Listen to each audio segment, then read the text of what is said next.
د روان لمریز کال په جریان کې د ترانسپورت په سکتور کې د لسګونو میلیارډو افغانیو په ارزښت لویې پروژې پیل شوې. د افغانستان اسلامي امارت ترانسپورت سکتور په خپلو لومړیتوبونو کې نیولی دی او د خوندي او معیاري ترانسپورتي خدماتو وړاندې کول، د ګاونډیو او سیمې هیوادونو سره د ترانسپورتي اړیکو پیاوړتیا، د ترانسپورت په سکتور کې پانګونې ته زمینه برابرول، د ترانسپورتي زیربناوو پراختیا، د اداري جوړښت اصلاح کول او په دې سکتور کې بنسټیز اصلاحاتو ته زمینه برابرول یې د کارونو په سر کې ځای لري. د روان لمریز کال په جریان کې د ترانسپورت په سکتور کې لوی اقتصادي پروژې پیل شوې چې مهمې یې د هرات غور سړک، کابل غزنی دوهم لاین سړک، کابل جلال آباد دوهم لاین سړک، په کابل کې له شهید څلورلارې تر قصبې پورې د غځېدلي سړک لومړی برخه، د کابل هوایي ډګر له څلورلارې بیا تر ګمرک پورې غځېدلی سړک، د کابل خیرخانې کوتل سړک دوهم لاټ او د ځینو نورو ولایتونو سړکونه او د ولایتونو له مرکزونو څخه لرې پرتو ولسوالیو ته د سړکونو غځول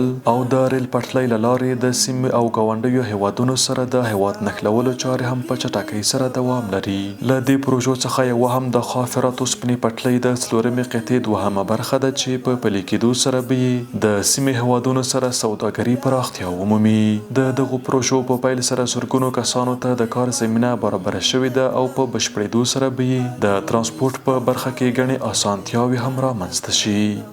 جوړې بدې شاړې کړم ښایسته به دې څو چنده کړم